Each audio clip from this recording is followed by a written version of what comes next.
Get ready. This week isn't going to be like any other, and I mean that seriously.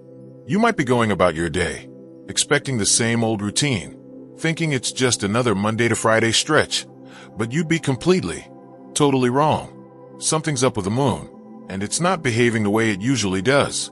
It's like it's got a mind of its own right now. If you've been feeling a weird vibe lately, maybe a strange hum in the air or a tingle you can't quite put your finger on, trust me, you're not making it up or losing it. Just in the last few weeks, we've had two massive eclipses that shook things up. A full lunar eclipse on March 14th that turned the night sky into something eerie and unforgettable, and then a partial solar eclipse on March 29th that had everyone squinting at the sun. That's not some random fluke or coincidence. It's a sign the moon's been in high gear, buzzing with energy. This week, things are about to get wild, like the universe is cranking up the volume on everything. These aren't just pretty lights in the sky to snap a picture of. They're big, bold changes, cosmic signals that something's shifting in a way we can't ignore. If you've been restless lately, maybe moody or on edge, or even feeling like something's pulling at you from the inside, don't brush it off. Keep your eyes peeled and your senses sharp. Oh, and there's something really odd about this upcoming first quarter moon that nobody seems to be talking about yet. Most people just shrug it off as a regular halfway mark, nothing special, but this one's got a twist that sets it apart. I'll break it all down soon. So don't go anywhere. Hang tight, because that's not even the wildest part of what's coming. Something ancient, something mysterious, is already hanging out up there in the sky, just waiting for us to notice. And it all kicks off tomorrow, like a cosmic alarm clock going off. This week doesn't start slow, it comes in hot, like a freight train barreling down the tracks with no brakes. Tomorrow night, the moon gets super close to the Pleiades, those bright, twinkling stars you can spot if you look up on a clear night, and it's going to be a sight to behold. But it's not just a pretty view to ooh and ah. It's a big deal, loaded with meaning that goes way beyond aesthetics. For centuries, people across cultures have looked at the Pleiades and seen something special, something more than just a cluster of stars. They've called it a spiritual beacon, a glowing signpost tied to hidden wisdom, divine guidance, and maybe even connections to things beyond our little planet. This isn't just about stargazing or checking your horoscope for fun. It's about tuning in, really paying attention to what's happening around you and inside you. If you've ever had that nagging feeling that the universe is trying to get your attention, like it's whispering your name or tapping you on the shoulder, now's the moment to stop and listen closely. After tomorrow night, when the moon and the Pleiades do their dance, take a second to notice what's running through your head, those random thoughts that pop up, the emotions that bubble to the surface, even the dreams that wake you up in a sweat. They might not be as random as you think. They could be pieces of a puzzle you didn't even know you were solving. And trust me, that's just the opening act of this wild week. On April 3rd, the moon teams up with Jupiter in a crazy, intense moment that's going to feel like someone turned the dial up to 11. Jupiter's not here to play nice. It's the planet of expansion, and it makes everything bigger, louder, harder to ignore. If you're already stressed, that anxiety might balloon into full-on worry, your mind racing a mile a minute with what-ifs and worst-case scenarios. If you're excited or inspired, it could hit you like a tidal wave of energy, pushing you to act on ideas you've been sitting on for too long. If you're feeling lost or unsure, expect big, bold dreams or sudden thoughts that stick with you, refusing to let you shrug them off. It's like Jupiter's holding a giant mirror up to your soul, showing you what's been hiding in the shadows, good, bad, or messy. Some people will get hit with breakthroughs, those light bulb moments that change everything. Others might feel like their whole world's spinning off its axis, dizzy with the intensity. Watch yourself closely that day. What comes up, whether it's a spark or a storm, isn't just noise. It's a clue to what's been quietly growing inside you all along. Then, just when you think the craziness might settle down, the moon drops something even bigger on April 5th, and it's going to shake you to your core. That first quarter moon I hinted at earlier, it's not just another phase in the sky. It's a turning point, a cosmic push that's got some serious weight behind it. Normally, people see the first quarter moon as no big deal, just a halfway marker between new and full, something to glance at and forget. But this time, it's different. It's still buzzing with the energy from those eclipses we just went through, like a live wire sparking in the dark. That power from March hasn't faded away. It's built up, and now it's hitting you right where you live. Some of you might feel a rush of ideas or creativity, like your brain's on fire with visions and plans that keep you tossing and turning all night.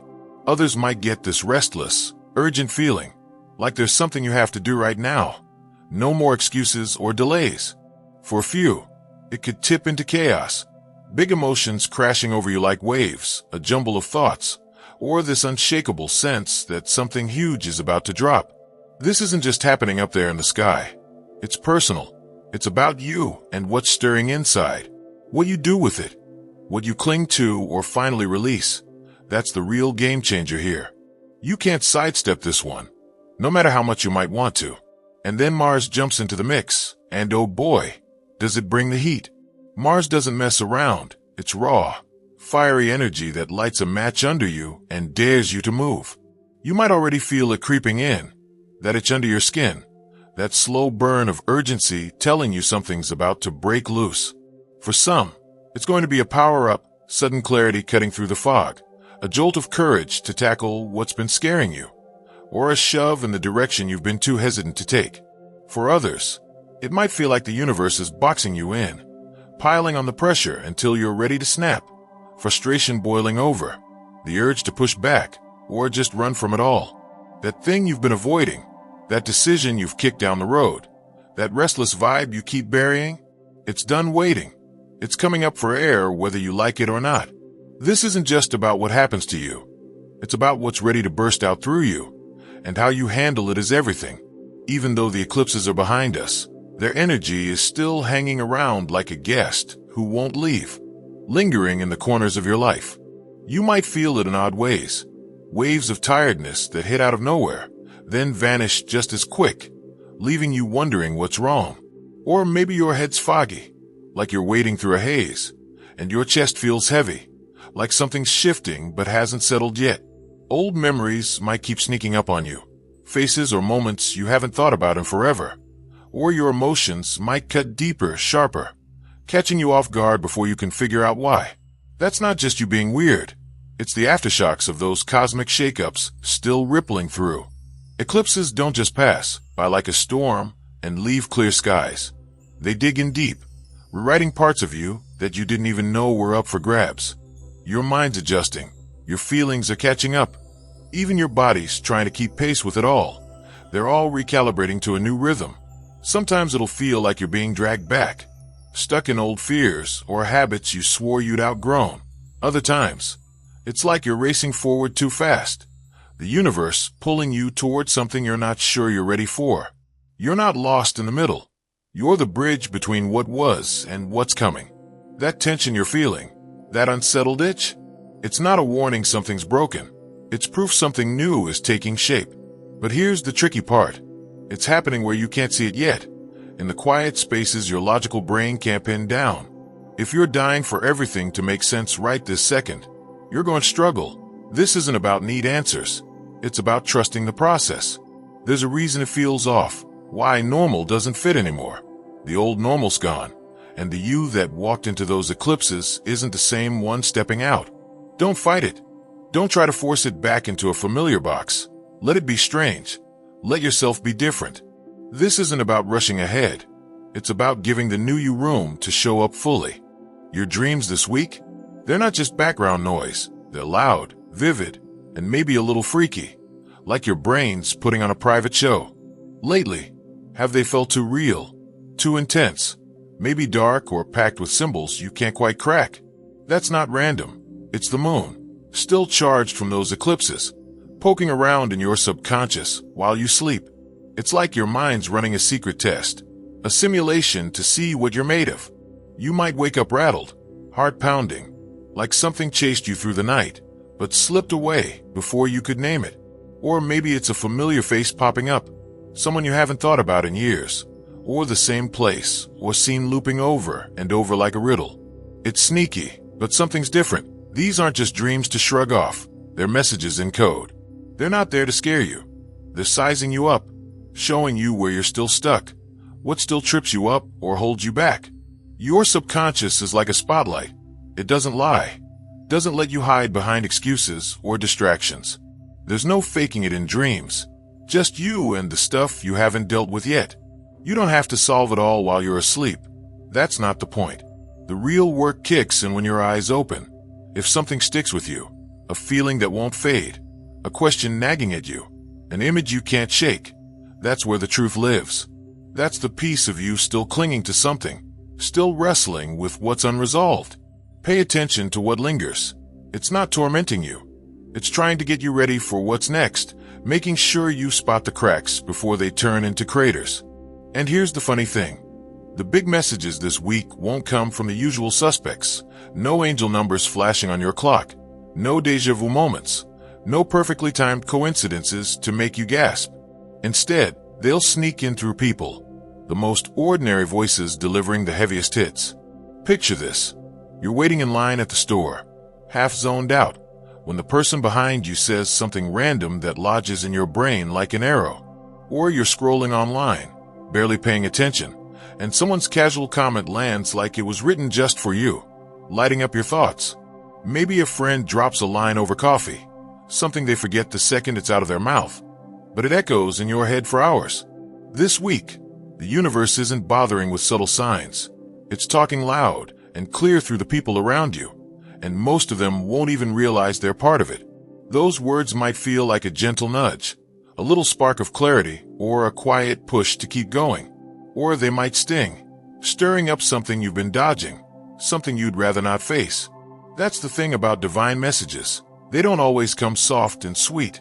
Sometimes they're a shove, a challenge to wake you up.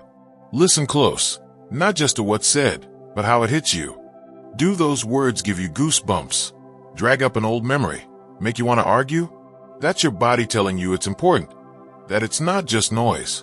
This week, someone's going to say exactly what you need to hear, whether it lifts you up or rattles you, and they won't even know why they said it. The only question is whether you'll catch it when it happens, or let it slip by because it didn't come with a cosmic bow on top.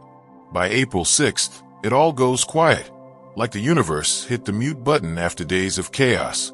No big alignments, no wild clashes in the sky, just stillness, a deep, heavy calm that settles over everything. It's almost weird how peaceful it feels after all that intensity, like the air itself is thicker, time dragging a little slower than usual. You might wake up that day feeling different, though you can't quite pin down why, like something clicked into place overnight, or like something's holding its breath, waiting to pounce. For some, this quiet will be a relief, a chance to breathe and soak in the calm after the storm. For others, it might feel off, almost eerie, like the silence is too loud, too empty, leaving you antsy for what's next. Don't let it fool you, though.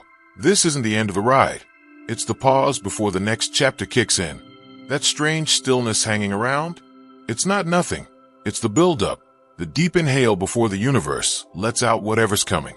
So take a good look at yourself that day. Is this your moment to rest, to recharge and let everything settle? Or is it the last quiet second before something inside you, or out there, wakes up with a roar? Next week's got the answers, but only if you make it through this hush with your eyes open. Thanks for sticking with me through all this. If it hit home or got you thinking, hit that subscribe button. Drop your thoughts or experiences in the comments. I'd love to hear what you're feeling out there. Catch you next time, and take care.